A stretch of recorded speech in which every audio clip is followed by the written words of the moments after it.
wabarakatuh. Alhamdulillah. Alhamdulillahilladzi arsala rasulahu bil huda wa dinil haqq liyudhhirahu 'ala dini kullih wa kafa billahi syahida. Asyhadu an la ilaha illallah wahdahu la syarikalah wa asyhadu anna Muhammadan abduhu wa rasuluh la nabiyya ba'da. Allahumma salli wa sallim wa barik ala nabiyyina Muhammadin wa ala alihi wa sahbihi ajma'in wa man tabi'ahum bi ihsanin ila yaumil qiyamah. Amma ba'du. Yang sama-sama kita muliakan para alim, ulama, tokoh masyarakat, asatidzah, khususnya yang ada di Kampung Singaraja, jajaran Dewan Kemakmuran Masjid Nurul Mubin yang saya hormati, jamaah sekalian, Bapak Ibu jamaah Masjid Nurul Mubin yang insya Allah dirahmati Allah. Saya disuruh banyak melihat CCTV karena ibu-ibu ada di atas kan. Saya dikabarin gitu sama Ustadz Mirwan. Kita bersyukur kehadirat Allah karena malam ini kita harus yakin kita ini hamba-hamba Allah pilihan. Karena tidak semua, saya kira warga kampung Islam atau kampung Singaraja ini bisa hadir di tempat ini dengan segala urusan dan kesibukannya. Jadi Allah pilihan kita untuk hadir di majelis ilmu ini untuk bersama-sama memperingati sebuah perayaan yang sebenarnya penetapannya ini sudah penuh dengan kontroversi. Cuman bagi kita umat Islam Indonesia ini dipilihkan tanggal 27 Rajab, ya tepatnya malam ini. Walaupun libur nasionalnya besok.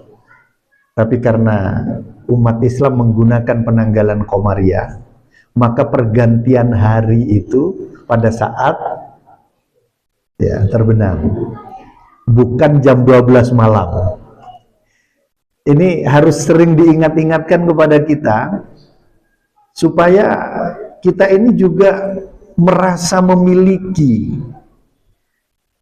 Jangan ngaku muslim tetapi terhadap penanggalannya sendiri ini banyak nggak mau tahu gitu. Karena jamaah sekalian, Bapak Ibu yang dirahmati Allah, tuntunan agama, perintah ibadah di dalam agama kita itu tidak pakai miladiah. Ya, sekarang kalau ditanya kita mau Idul Fitri kapan? Oh, kita nggak bisa ngomong nggak tahu ya, nanti Maret itu tanggal ini apa? Idul Fitri itu 1 Syawal. Jadi yakin perkara 1 Syawalnya nanti apakah tanggal 30 Maret atau 31 Maret itu miladiah. Tapi bagi orang beriman tanggalannya itu pasti. Nah, kalau ditanya Idul Adha kapan? 10 Zulhijjah. Mau bulan Mei, mau bulan Juni, itu hitungan miladiah. Tapi kita sebagai orang yang mengaku berislam, Allah dan Rasulnya sudah menuntunkan dan menetapkan waktu-waktu kepada kita. Makanya kalau yang mau ngamalin tuntunan sunnah itu, mau puasa yaumil bait, tiap bulannya 13, 14, 15. Itu hitungan hijriyah, bukan 13, 14, 15 bulan Februari, bulan Maret. Ini hal pertama yang ingin saya pastikan kepada kita semua jamaah sekalian, karena kita ini biasanya agak ribut, hari rayanya nggak sama katanya. Sama, nanti mulai puasanya nanti sudah mulai deg-degan gitu ya, nanti barengan apa enggak gitu. Nggak perlu satu Ramadan puasa kita itu. Mau ngambil yang duluan belakangan itu pilihan. Ini harus dibiasakan supaya kita beragama ini bertambah dewasa. Tidak terkuras dan habis energi kita untuk hal-hal yang sudah sejak awal agama kita ini punya potensi berbeda. Itu sejak zaman Rasulullah. Di banyak periwayatan, Bapak Ibu sekalian, Rasulullah seakan membuka pintu alternatif melaksanakan agama ini. Sehingga apa? Seruan berislam ini basyira wa nadhira. Jangan sampai kita beragama ini malah tambah sumpek, malah tambah rumit, banyak pilihan. Supaya kita ini juga nggak gampang nyalah-nyalahkan gitu. Karena belakangan saya ikuti di media sosial itu jamaah sekalian, ketika kita bersemangat mau merayakan Isra Mi'raj itu ada yang nyinyir. Nah, ini upacara apa lagi ini? Tahulah yang biasa kayak gitu, sedikit-sedikit bid'ah itu. Itu nggak ada perintahnya. Coba keluarkan dalilnya. Kapan perayaan Isra dan Mi'raj itu disuruhkan kepada kita? Memang jamaah sekalian, kita memperingati Isra dan Mi'raj ini adalah sebuah keberkahan. Keberkahan karena kita ada di negeri yang mayoritas muslim dan kita punya penguasa, pemimpin negara yang juga punya concern terhadap apa-apa yang dibutuhkan oleh umat Islam. Saya ingat betul penetapan hari-hari besar agama itu dulu zamannya Pak Harto, zaman Orde Baru itu. Jadi kita umat Islam itu punya hari raya, ya, apalagi di Bali itu Isra Mi'raj itu juga hari raya kalau menurut teman-teman kita yang non Muslim. Banyak yang ngechat saya, Pak Ali, selamat hari raya Isra Mi'raj. Nah, subuh terserah ente subuh hari raya. Yang paling lucu, Pak Ali, hari raya Maulid Nabi ya? Kasih saja, nah, suksme gitu aja dijawabannya. Ujung-ujungnya rahayu, rahayu, rahayu. Kebetulan tetangga saya namanya Pak Ketut Rahayu gitu. Kembali kepada masalah perayaan ini jamaah sekalian. Jadi kita merayakan apa-apa yang menjadi momentum penting dalam agama ini. Yang pasti walaupun Isra Mi'raj di kalangan para ulama kita itu, kalau yang pernah saya baca minimal ada 6 versi. Ada yang mengatakan Isra Mi'raj itu kejadiannya Rabiul Awal. Ada yang bilang Muharram, bahkan ada yang bilang Ramadan. Jadi macam-macam lah versi. Tentu ulama-ulama kita mendasarkan apa yang beliau fatwakan atas ilmu yang mereka punya.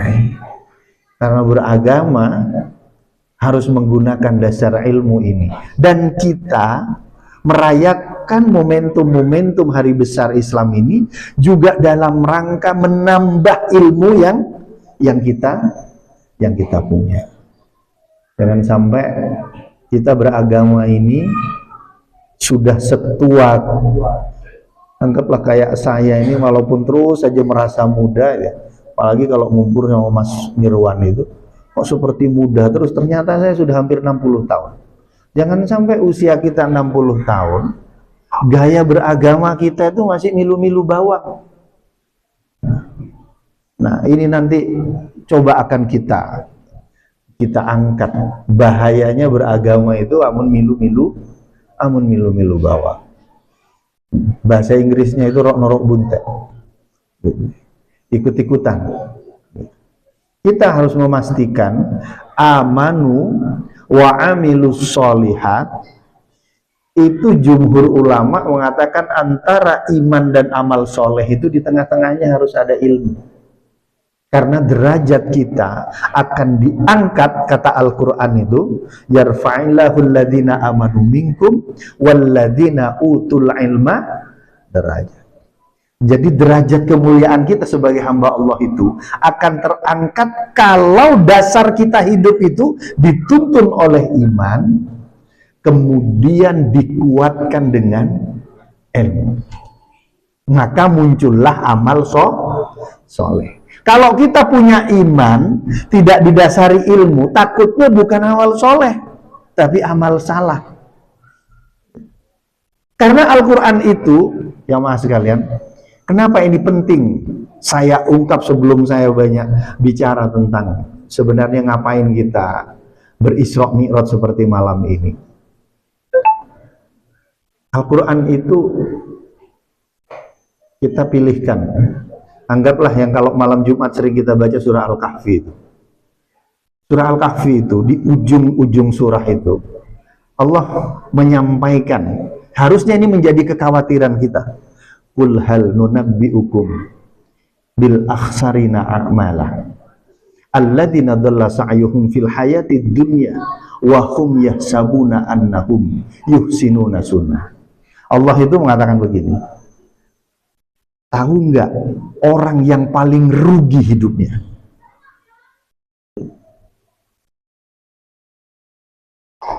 Alladzina dhalla sa'yuhum fil hayatid dunya. Mereka adalah orang-orang ani sube kadong nganggep baik hidup dunianya. Padahal di sisi Allah dia adalah orang yang paling merugi. Makanya potensi kita itu, kenapa para ulama itu selalu ngingetin kita ini setiap rakaat sholat yang kita kerjakan, kenapa disuruh baca surah Al-Fatihah? Supaya kita ini tidak jumawa. Karena belakangan ini banyak orang yang menawarkan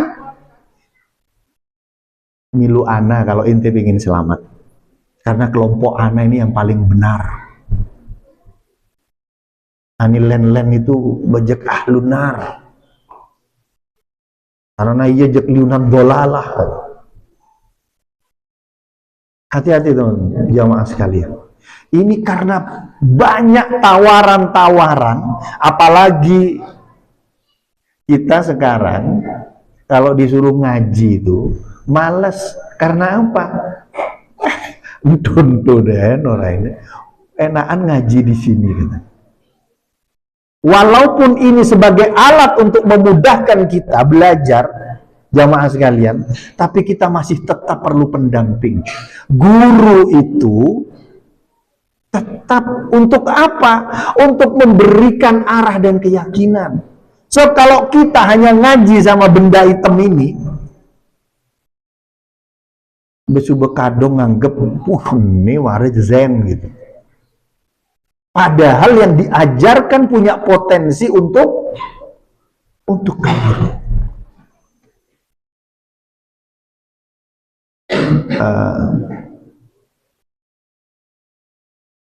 Jamaah sekalian,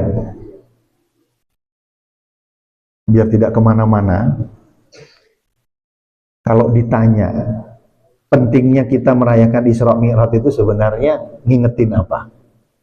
Ini kalau dikupaskan mulai dari Subhana Al-Isra ayat 1 itu, yang menggambarkan bahwa tidak ada keraguan bahwa Isra Mi'raj ini memang pernah dialami oleh Rasulullah, dan bahkan para ulama menyimpulkan ini adalah salah satu mukjizat yang Allah berikan kepada Rasul Muhammad sallallahu alaihi wasallam.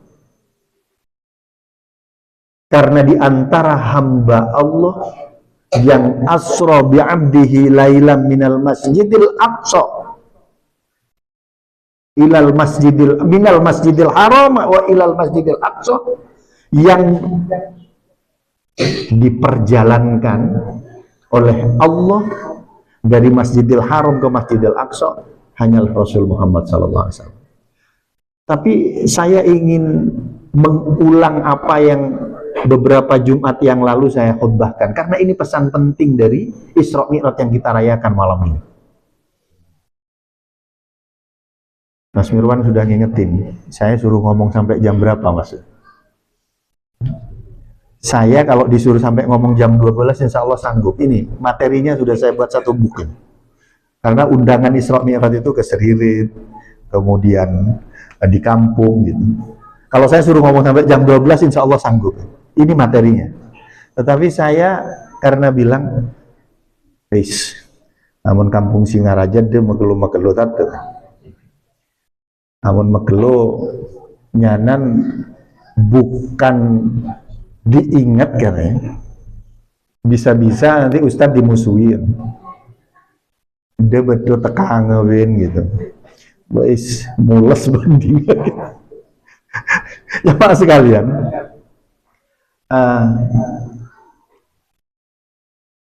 Saya khutbahkan pada saat saya diamanahi jadwal, kalau nggak keliru tanggal 7 apa tanggal 14 kemarin itu. Saya tidak bicara Isra Mi'raj, tetapi saya mengutipkan sebuah riwayat dari Imam At-Tabrani. Di antara warisan Rasulullah yang tambah jauh zaman dari zaman Rasulullah, maka ada warisan Rasulullah yang mulai banyak ditinggalkan oleh umatnya. Apa itu? Warisan pertama adalah sholat. Sholat ini, jamaah sekalian, ini sesuatu yang penting.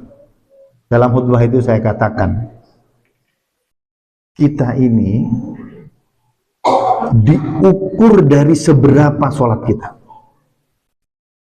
Kalau Rasulullah Shallallahu Alaihi Wasallam mengatakan inna awwala ma yuhasabu bihil abd yaumal qiyamah, bahwa yang paling mula, yang paling awal diperiksa dari hamba Allah di yaumil qiyamah nanti, di yaumil hisab nanti, itu sholatnya. Baik fa'in saluhat, kalau baik sholatnya maka amal-amal yang lain juga mengikutinya. Tetapi ketika wa'in fasadat, ketika rusak sholatnya, maka rusaklah semuanya, minimal cacat amal-amal kita yang lain. Karena kata Rasulullah, Rasul Amr, jadi urusan kita hidup ini itu adalah fil Islam, agama Islam. Wa'abudus sholat, tiangnya itu adalah sholat. Makanya dalam riwayat yang lain dikatakan, kalau kita sampai berani meninggalkan sholat, tarikus sholat, itu sama dengan meruntuhkan agama.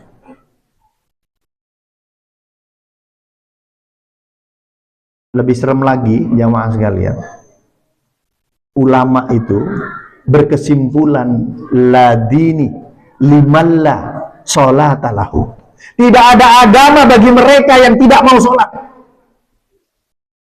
Nggak pantas ngaku-ngaku orang Islam kalau kita tidak memperhatikan perintah ini. Ini untuk memberikan arti kita merayakan Isra Mi'raj ini, jamaah sekalian. Kenapa ketika Allah memerintahkan puasa, zakat, haji, itu menggunakan hambanya yang namanya malaikat Jibril memberikan perintah ibadah itu.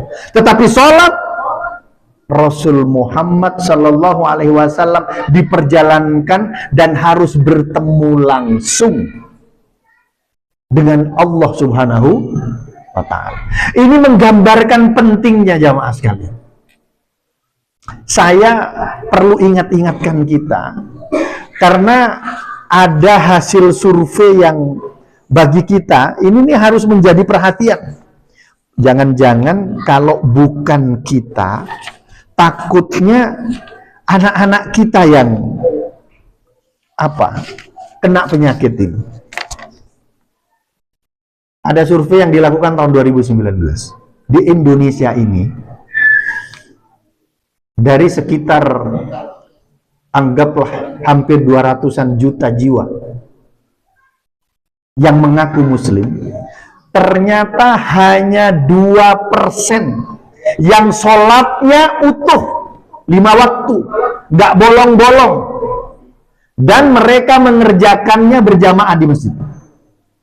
Itu hanya 2%. Yang 7,7% itu mereka sholatnya memang nggak bolong-bolong, tapi dikerjakannya sering di masjid. Sering itu artinya dari 5 waktu itu, dia 3 waktu dikerjakan berjamaah di masjid. 2 waktunya ini mungkin karena dia kesibukan di pasar, bekerja, ada yang memang kerjaannya itu sangat susah untuk berjamaah. Ini 7,7%. Yang 26,sekian% itu karena apa? Karena mereka yang sholatnya nggak bolong itu cuma 38,6% dari 200-an jiwa itu. Ini kalau mau dibulatkan secara matematik jamaah sekalian, dari 10 orang yang ngaku orang Islam, maka sholatnya yang nggak bolong itu cuma 4 orang. Yang 6 orang ini masih, nah, ada jemaah 3 waktu, ada jemaah 2 waktu, ani fatal jemaah sewaktu-waktu gitu. Nah, ani faedah sab sholat nih, coba kalau sudah cicilan, sudah nunggu dan sebagainya, wih dawa gati sholat nih. Saya itu kalau ngukur ada jamaah subuh, boy, sampai di atas kepala tangannya ini, selaku DKM itu harus peka, mesti orang ini ada masalah. Namun sing ada masalah, assalamualaikum, assalamualaikum, astagfirullah, astagfirullah, la ilaha illallah, assalamualaikum, menggedi. Saya puluhan tahun ngampu Masjid Baitur Rahim Kayu Buntil. Amun sudah boys kene posisinya, ya Allah, ini beda ngeling-ngeling tuh. Ada apa gitu? Udah 3 bulan nih cicilan sepeda motornya lakar jemaah aja dilere gitu. Ini fenomena. Makanya jamaah sekalian, kita sebagai umat, bahkan sebagai pribadi, sering mengeluhkan kenapa umat Islam ini belum selesai permasalahannya. Ada amun tuan gen, belum menjadi penguasa dunia sebagai umat. Ustaz Adi Hidayat itu meneliti riwayat-riwayat tentang masalah sholat untuk menjawab kenapa umat Islam yang dijaminkan. Sebab di antara salah satu jaminan orang yang bagus sholatnya, maka Allah akan angkat semua masalahnya. Masalah kehidupan. Lega orang itu kalau bagus sholatnya. Makanya Ustaz Hidayat itu punya kesimpulan. Kenapa sahabat Nabi yang namanya Abdurrahman bin Auf itu susah miskin? Pada waktu ikut hijrah Rasulullah ke Madinah, seluruh harta Abdurrahman bin Auf ini disita oleh kafir Quraisy. Tapi dia berselang tidak beberapa lama, dia tinggal di Madinah, kaya lagi gitu. Kita ini kan malah susah kaya. Ternyata jamaah sekalian, kata Ustaz Hadi Hidayat, beliau Abdurrahman bin Auf itu sangat paham dan tahu persis bagaimana menyempurnakan takbirnya. Allahu Akbar. Mari kita periksa takbir kita. Seken apa sih? Coba. Ciri sempurnanya takbir jamaah sekalian. Jangan banyak masbuk. Ini besubah komat, boys, melaip, ketinggalan. Malah saya pernah berubah khutbah gara-gara besing kuat beningalin ciri-ciri itu, anak-anak muda itu. Saya khutbah begini, naik ke mimbar itu, 2 saf ini nggak nyampe. Sudah 2 saf nggak nyampe, ngalih tampul tuh. Di situ. Ini padahal hotel sudah naik mimbar ini. Saya lihat itu, ya Allah, begini umat kita. Ada anak teke tuh, masih muda-muda. Nggak masuk, padahal sudah terlambat dia datang. Karena mungkin dia dari rumah menganggap sholat Jumat itu nganti yang sholat, komat baru masuk gitu. Ini ajaran nyen. Kalau lebih keras lagi saya ngomong nyen lah panah nih gini nih. Nggak masuk, duduk di atas sepeda motornya, rokokan coba. Komat marah macam. Sudah habis kesabaran ini, saya tuding, pulang kamu. Inilah beragama kalau tanpa ilmu, bahaya sekali jamaah sekalian. Bahaya sekali. Mau dapat apa dari Jumatan seperti itu? Sudah bolak-balik dihutbahkan amun lakar, man, unta, rebut saf pertama. Dan bahkan Rasulullah mengatakan, andaikan kalian tahu keutamaan merebut saf pertama ini, kalian kalaulah harus berundi, cara ibu-ibu itu nganggon arisan itu, nganggon lot, maka kalian akan memilih cara seperti itu. Ayo subuh, cepet-cepetan. Tapi kita ini, cara beragama kita ini, ya seperti itu. Apa mau berubah nasib kita? Ini masalah penting jamaah sekalian.